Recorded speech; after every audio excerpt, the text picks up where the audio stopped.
Good morning student. आज हम lesson पढ़ेंगे सीताराम सेकसरिया जी का लिखा हुआ डायरी का एक पन्ना।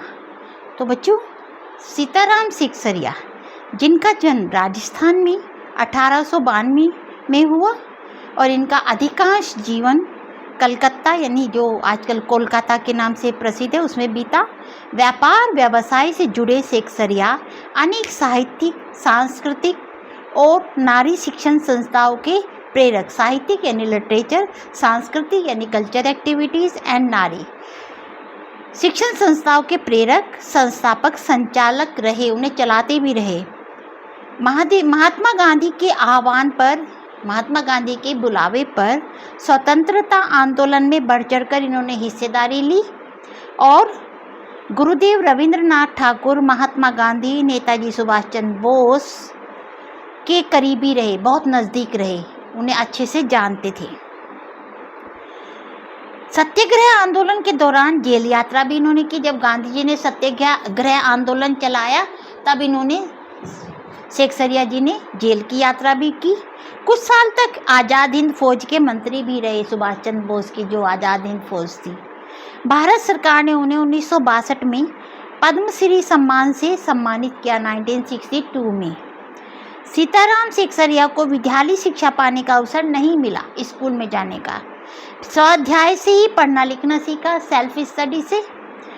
स्मृति कण, मन की बात, बीता युग, नई याद और 2 भागों में एक कार्यकर्ता की डायरी उनकी उल्लेखनीय कृतियां हैं। कृतियां मीन्स रचनाएं। तो बच्चों, पाठ का नाम है डायरी का एक पन्ना। क्या है पाठ? डायरी का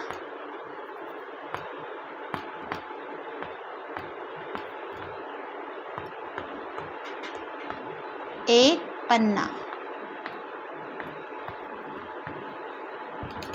डायरी का एक पन्ना। तो प्रस्तुत पाठ के माध्यम से बच्चों हम राष्ट्र प्रेम की भावना से ओतप्रोत होंगे, क्योंकि जो पाठ है ये लेखक ने स्वयं अपनी आंखों से वो घटना देखी है जब वो कलकत्ता में थे और किस तरह लोगों ने बढ़ चढ़ कर भाग लिया, वो सब उन्होंने अपनी आंखों से देखा है।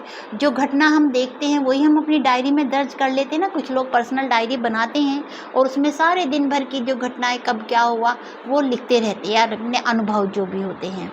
तो वही उन्होंने लिखा है। तो पाठ प्रवेश इसका पढ़ लेते हैं।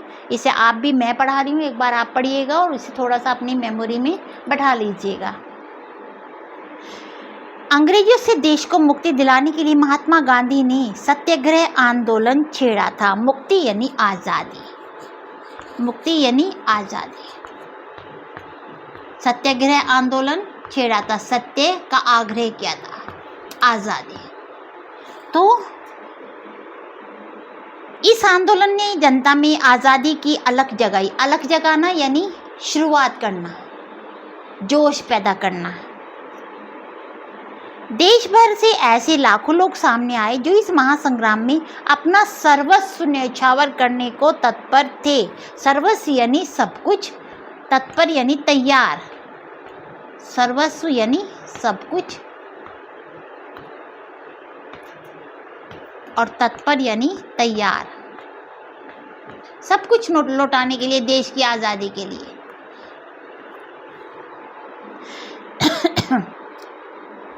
26 जनवरी 1930 को गुलाम भारत में पहली बार स्वतंत्रता दिवस मनाया गया। गुलाम थे हम, क्योंकि भारत को आज़ादी तो 15 अगस्त 1947 में मिली, लेकिन 26 जनवरी 1930 को पहली बार स्वतंत्रता दिवस मना लिया था गांधी जी ने और उनके ऐसे सहयोगियों ने जो भी थे। यह सिलसिला आगे भी जारी रहा, प्रतिवर्ष मनाते रहे। आज़ादी के 2.5 साल बाद 1950 में यही दिन अपने गणतंत्र के लागू होने का दिन भी बना, क्योंकि 26 जनवरी 1950 को हमारे भारत का संविधान लिखा गया, लागू किया गया। लिखा तो पहले ही गया था, तो लागू उसको उसी दिन को पवित्र मानते हुए 26 जनवरी को, तो 26 जनवरी को इसे लागू किया गया। तो प्रस्तुत पाठ में लेखक सीताराम सेकसरिया आज़ादी की कामना करने वाले उन्हीं अनंत लोगों में से एक थे। वह दिन प्रतिदिन जो भी देखते उसे अपनी डायरी में लिख लेते थे। यह क्रम कई वर्षों तक चलता रहा। इस पाठ में उनकी डायरी का 26 जनवरी 1931 का लेखा जोखा है। लेखा जोखा यानी वर्णन 1931 में, यानी जब उसकी एनिवर्सरी यानी वर्षगांठ मनाई जा रही थी। 1930 में गुलाम भारत में पहली बार स्वतंत्रता दिवस मनाया गया था, तो अगले साल उसकी वर्षगांठ मनाई जा रही थी। नेताजी सुभाष चंद्र बोस और स्वयं लेखक सहित कलकत्ता के लोगों ने देश का दूसरा स्वतंत्रता दिवस किस जोश खरोश से मनाया। अंग्रेज प्रशासकों ने इसे उनका अपराध मानते हुए उन पर और विशेषकर महिला कार्यकर्ताओं पर कैसे कैसे जुल्म ढाए, अत्याचार किए, यही सब इस पाठ में बताया गया है। यह पाठ हमारे क्रांतिकारियों की कुर्बानियों की याद तो दिलाता ही है, साथ ही यह भी उजागर करता है, बताता है कि एक संगठित समाज कृत संकल्प हो जाए, यानी एक दृढ़ निश्चय कर ले और एक हो जाए सारे के सारे, तो कुछ भी ऐसा नहीं है जो वो ना कर सके। यानी एकता में बल है। अगर भारतवासी एक हो जाएं तो कुछ भी कर सकते हैं, जैसे हमने अंग्रेजों को देश से बाहर निकाल दिया। तो पाठ स्टार्ट करते हैं बच्चों। 26 जनवरी आज का दिन तो अमर दिन है, इस दिन को भुला नहीं सकते। आज के ही दिन हमारे हिंदुस्तान में स्वतंत्रता दिवस मनाया गया। इस वर्ष भी उसकी पुनरावृत्ति थी, यानी रिपीट कर रहे थे, वर्षगांठ मना रहे थे, जिसके लिए काफ़ी तैयारियां पहले से ही की गई थी। कलकत्ता का वर्णन है, तो कलकत्ता में पहले से ही तैयारी की गई थी। क्यों? क्योंकि उस समय जब 1930 में मनाया गया तो तब कलकत्ता वासियों का योगदान इतना नहीं था, तो देश के लोगों को लग रहा था कि कलकत्ता वाले पीछे ही रहेंगे, अपना देश प्रेम में योगदान नहीं देंगे। तो वो दिखाना चाहते थे कलकत्ता वासी कि हम किसी से कम नहीं हैं, तो इसलिए उन्होंने इसे बड़े जोश खरोश के साथ मनाया कि लोगों को पता चल जाए कि कलकत्ता भी देश प्रेम की भावनाओं में सबसे आगे है, देश को आज़ाद कराना चाहते हैं। तो गत वर्ष अपना हिस्सा बहुत साधारण था, यानी पिछले वर्ष 1930 में बहुत ही थोड़ा सा योगदान था। इस वर्ष जितना अपना दे सकते थे दिया, केवल प्रचार में 2000 रुपया खर्च किया, प्रचार में ही, एडवर्टाइजमेंट में 2000। उस समय तो 2000 रुपये बहुत ज़्यादा वैल्यू होती थी उनकी। और सारे काम का भार अपना समझते, सबको लगता था ये हमारा अपना काम है, पर्सनल काम है, इसलिए सब बढ़ चढ़ कर हिस्सा ले रहे थे। इस तरह जो कार्यकर्ता थे वो घर घर जाकर लोगों को इसका अर्थ समझा रहे थे कि ये क्यों मनाया जा रहा है। बड़े बाजार, जो बड़ा बाजार है कलकत्ता का, प्रायः मकानों पर अक्सर सारे मकान पर राष्ट्रीय झंडा फहरा रहा था, और कई मकान तो ऐसे सजा रहे थे जैसे आज़ादी मिली गई है। दुकानों पे झंडे फहराए गए थे। जिस भी रास्ते से मनुष्य जाते थे नया उत्साह जोश दिखाई देता था, जो मतलब आज नवीनता मालूम होती थी। लोगों का कहना था ऐसा तो पहले कभी देखा ही नहीं। पुलिस भी पूरा गश्त लगा रही थी मुस्तैदी से। पुलिस को लग रहा था जरूर कुछ कलकत्ता वासी करेंगे, इसलिए मोटर लारियों में गोरखे, अंग्रेज सरकार के सिपाही और सार्जेंट प्रत्येक मोड़ पर तैनात थे सुरक्षा की दृष्टि से कि कहीं कुछ ना हो जाए, क्योंकि अंग्रेज तो चाहते नहीं थे कि भारत कुछ करें कि देश को आज़ाद करा सके। कितनी ही लारियां शहरों में घुमाई जा रही थी, गाड़ियां घुमाई जा रही थी, गश्त लगाए जाते, पेट्रोलिंग ड्यूटी हो रही थी। घुड़सवारों का प्रबंध था, घुड़सवारों पर पुलिस थी। कहीं भी ट्रैफिक पुलिस नहीं थी, क्योंकि ट्रैफिक पुलिस को भी सुरक्षा के कामों में लगा दिया गया था। सारी पुलिस को इसी काम में लगाया गया था। बड़े बड़े पार्कों तथा मैदानों को पुलिस ने सुबह से ही घेर लिया था।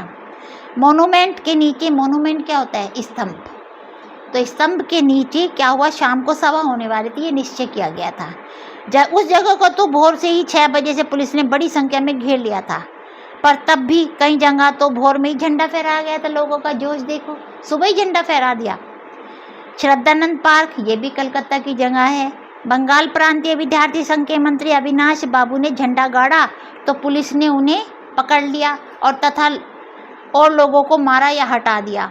तारा सुंदरी पार्क भी स्थान है बच्चों, वहाँ पर प्रसिद्ध प्लेस है। वहाँ के बड़ा बाजार, कांग्रेस कमेटी के युद्ध मंत्री हरीश चंद्र सिंह झंडा फहराने गए, लेकिन उन्हें अंदर नहीं जाने दिया। वहाँ काफ़ी मारपीट हुई, 2-4 आदमियों के तो सिर ही फट गए। गुजराती सेविका संघ की ओर से जुलूस निकाला गया, जिसमें बहुत सी लड़कियां थी, उनको भी गिरफ्तार कर लिया गया जो वॉलेंटियर थी। 11 बजे मारवाड़ी बालिका विद्यालय की लड़कियों ने विद्यालय के में झंडा उत्सव मनाया, झंडा लेकर चले वो। तो जानकी देवी मदालसा जो समाज सेविका थी बड़ी, में भी आई थी और लड़कियों को ये उत्सव का क्या मतलब है ये समझा रही थी। एक बार मोटर में बैठकर सब तरफ देखा, सब अच्छा मालूम पड़ रहा था। जगह जगह फ़ोटो उतर रहे थे। अपने भी फ़ोटो का काफ़ी प्रबंध किया गया था स्वयंसेवकों ने। 2-3 बजे कई आदमियों को पकड़ लिया गया और जिसमें मुख्य थे पूर्णोदास और पुरुषोत्तम राय। सुभाष बाबू के जुलूस का जो भार था, दायित्व था, वो था पूर्णोदास पर। वे सारा प्रबंध इंतजाम पहले से ही कर चुके थे मैनेजमेंट। स्त्री समाज अपनी तैयारी में लगा हुआ था, उनकी भी जिम्मेदारी थी, मैं भी पीछे नहीं थी। जगह जगह से स्त्रियाँ, औरतें अपना जुलूस निकाल रही थी और ठीक स्थान पर पहुंचने की कोशिश कर रही थी।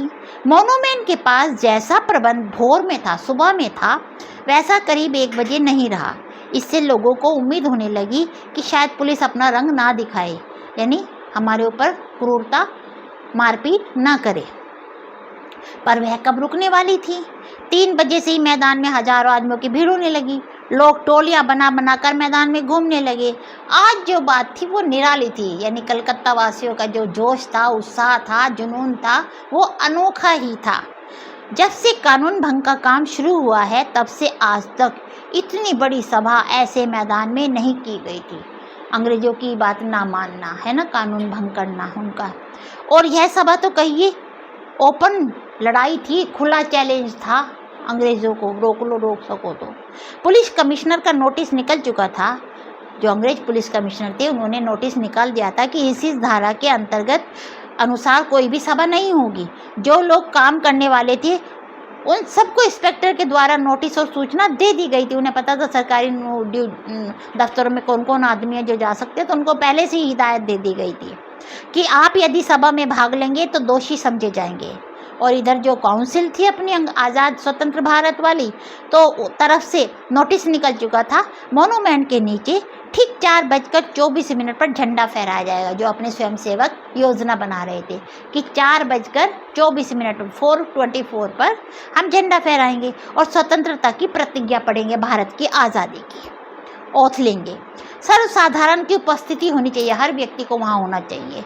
खुला चैलेंज देकर ऐसी सभा पहले कभी नहीं की। ये जोश, निडरता का परिचायक था भारतीयों के कि अंग्रेजों से अब हम डरने वाले नहीं हैं। ठीक 4:10 पर सुभाष बाबू जुलूस लेकर आए। उनको चौरंगी चौराहे पर रोक लिया गया कलकत्ता में, पर भीड़ की अधिकता के कारण पुलिस जुलूस को नहीं रोक सकी। मैदान के मोड़ पर पहुंचते ही पुलिस ने लाठियां चलानी शुरू कर दी, लोगों को मारना शुरू कर दिया। बहुत आदमी घायल हो गए। सुभाष बाबू पर भी लाठियां पड़ी, उन पर भी मार पड़ी। सुभाष बाबू बहुत जोर से वंदे मातरम बोलते रहे। जोश कम नहीं हुआ पिटने के बाद भी। ज्योतिर्मय गांगुली ने सुभाष बाबू से कहा, आप इधर आ जाइए, पर सुभाष बाबू ने कहा आगे बढ़ना है। वो जब उन्हें बचाना चाहते थे, घायल हो गए थे, लेकिन वो बच्चे रुके नहीं, आगे बढ़े। यह सब तो अपनी सुनी हुई और लिख रहा है, पर सुभाष बाबू का और अपना विशेष फासला नहीं था। देखा सामने सामने सीताराम सेकसरिया जी ने।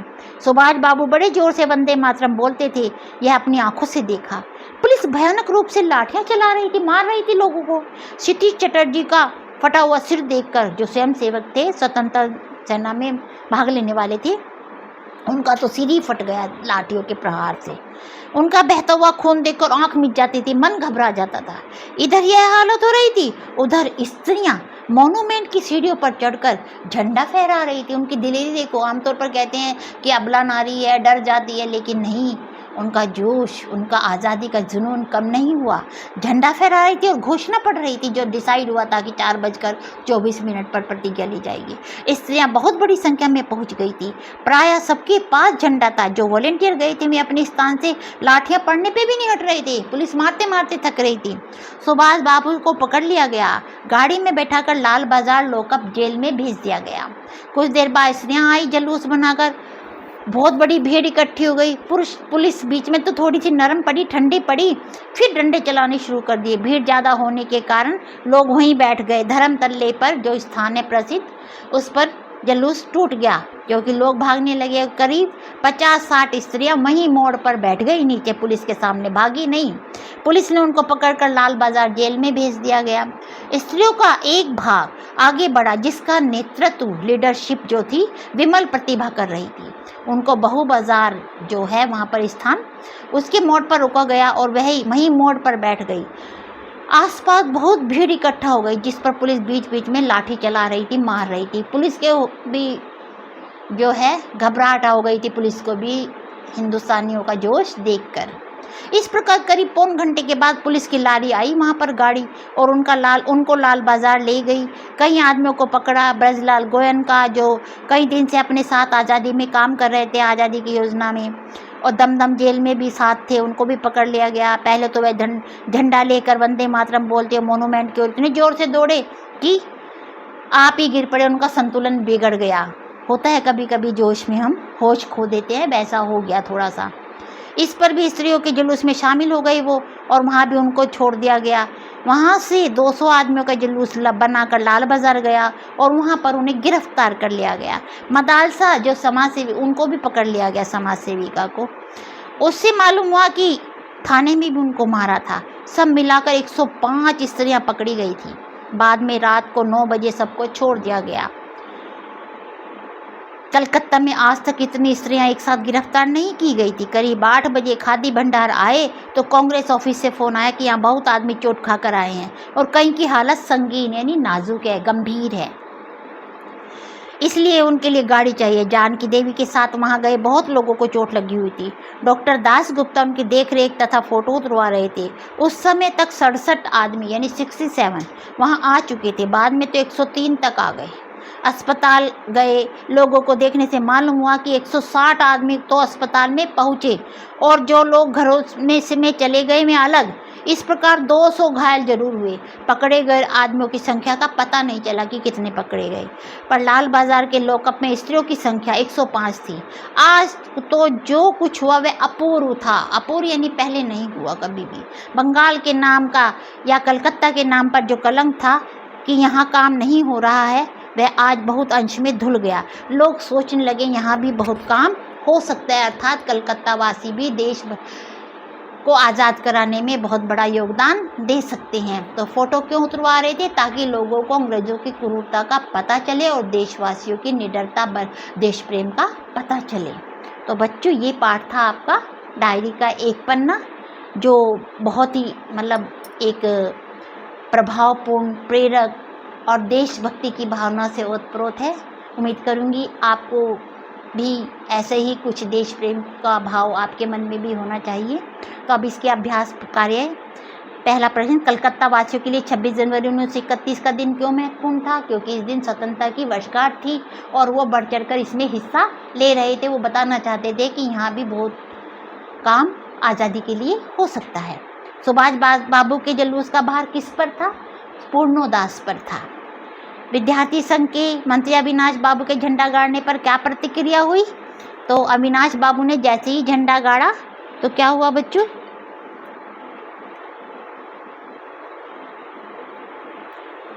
तो उनको पकड़ लिया गया, लोगों को मारा और वहां से हटा दिया गया। ठीक है, पेज नंबर 70 पर है नीचे लाइन में और 71 पे ऊपर लाइन पे है। फिर है, लोग अपने अपने मकानों व सार्वजनिक स्थलों पर राष्ट्रीय झंडा फहराकर किस बात का संकेत देना चाहते थे? देश प्रेम का। फर्स्ट पेज पे आपको दिख जाएगा। पुलिस ने बड़े बड़े पार्कों तथा मैदानों को क्यों घेर लिया था? सुरक्षा की दृष्टि से, ताकि लोग कुछ भी ऐसा आपत्तिजनक कार्य ना कर सके, एकजुट ना हो सके और देश की आज़ादी के लिए कोई योजना ना बन सके। फिर नीचे 26 जनवरी 1931 के दिन को अमर बनाने के लिए क्या क्या तैयारी की गई? फर्स्ट पैराग्राफ और सेकंड से लेंगे कि सब समझ रहे थे ये हमारा अपना काम है। प्रचार में 2000 रुपये खर्च कर दिए गए। घर घर जाकर लोगों को समझा रहे थे। हर घर पर राष्ट्रीय झंडा फहरा रहा था। ये सब चीज़ें आप इसमें लिख सकते हैं। आज जो बात ये निराली थी, किस बात से पता चलता है कि आज का दिन अपने आप में निराला था? क्योंकि स्त्रियाँ भी बढ़ चढ़ कर भाग ले रही थी। तो आज जो जोश था, लोग पिटने के बाद भी, मार पीटने के बाद भी पीछे नहीं हट रहे थे और आगे ही बढ़ रहे थे। तो वो सब लिखेंगे हम इसमें। पुलिस कमिश्नर के नोटिस और काउंसिल के नोटिस में क्या अंतर था? पुलिस कमिश्नर का नोटिस था कि अमुक धारा के अंतर्गत, पेज नंबर 71 पे आप देखेंगे,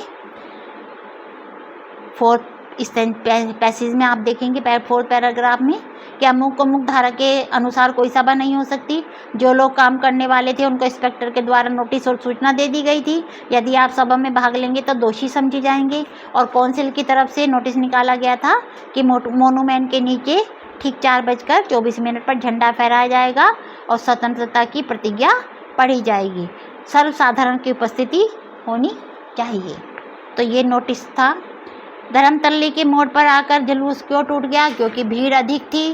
पेज नंबर 72 पर देखिए, फर्स्ट पैराग्राफ में आपको दिख जाएगा। तो भीड़ एक अधिक होने के कारण जुलूस टूट गया। बहुत सी स्त्रियाँ वहाँ बैठ गई। पुलिस ने उनको पकड़कर लाल बाज़ार भेज दिया, है ना। तो ये पैराग्राफ में से आप लिखेंगे। डॉक्टर दासगुप्ता के में घायल लोगों की रेख तो कर ही रहे थे, उनके फ़ोटो भी उतरवा रहे थे। उन लोगों के फ़ोटो खींचने की वजह क्या हो सकती थी? क्योंकि वो दिखाना चाहते थे अंग्रेज़ सरकार की बर्बरता, किस बेरहमी से उन्होंने लोगों को मारा पीटा, और फिर देश प्रेम की भावना जागृत करना चाहते कि लोग मार पीटने के बाद भी पीछे नहीं हटे, वो लिखेंगे। सुभाष बाबू के जुलूस में स्त्री समाज की भूमिका आप लिख देंगे, किस तरीके से बढ़ चढ़ कर गुजराती स्वयंसेवक और ये सारे के सारे मदालसा इन सब का लिखेंगे, और किस तरीके से उन्होंने झंडा फहराया चढ़कर और प्रतिज्ञा पढ़ी। जुलूस के लाल बाज़ार आने पर क्या हुआ? लाल बाज़ार वही पूरा सुबह गाड़ी में लाल बाज़ार आने पर जुलूस जब लाल बाज़ार आया तो पुलिस ने डंडा लाठी चार्ज किया, लोगों को मारा, कितनों के सिर फट गए। ठीक है, लोग पिटने के बाद भी पीछे नहीं हटे। सुभाष बाबू को भी रोकने का प्रयास किया, लेकिन वंदे मातरम बोलते हुए आगे निकल गए। धर्मतल्ले ये लाल बाज़ार का ही जिक्र चल रहा है। सुभाष बाबू को पकड़ लिया गया, गाड़ी में बैठाकर लाल बाज़ार भेज दिया गया। स्त्रियाँ बहुत बड़ी संख्या में वहाँ पहुँच गई थी, झंडा फहरा रही थी, वो सब लिखेंगे। तो बच्चों, जब से कानून भंग का काम शुरू हुआ है तब से आज तक इतनी बड़ी सभा ऐसे मैदान में नहीं की गई थी, और सभा तो कहना चाहिए ओपन लड़ाई थी। यहाँ पर कौन से और किसके कानून लागू किए जाने की कानून भंग किए गए? पुलिस कमिश्नर ने जो कानून बताया था उसे भंग करने की। क्या कानून भंग करना उचित था? यस, बिल्कुल उचित था, क्योंकि अगर हम अंग्रेज़ों से डरते रहते तो हम आज़ाद नहीं होते। पाठ के संदर्भ में अपने विचार प्रकट करेंगे कि पिटने के बाद भी लोग पीछे नहीं हटे। आज़ादी की लड़ाई में भाग लिया और लगभग 200 आदमी घायल हुए, और कितने लॉकअप में थे उनका कोई अनुमान नहीं था। बहुत से लोग घायल हुए, बहुतों को लॉकअप में रखा, बहुत सी स्त्रियाँ जेल गई। फिर भी इस दिन को अपूर्व बताया गया है। आपके विचार में यह अपूर्व क्यों है? क्योंकि गुलामी के दिनों में भी इतना बड़ा देश प्रेम के लिए जज्बा दिखाना बहुत बड़े साहस का काम है। तो ये साहस कलकत्ता वासियों ने दिखाया गया, इसलिए इस दिन को अपूर्व कहा गया। तो बच्चों, आशा करती हूँ आपको ये पाठ समझ में आया होगा। आप इसे पढ़िएगा और रिवीजन कीजिएगा, पाठ प्रवेश याद कीजिएगा। Thank you so much.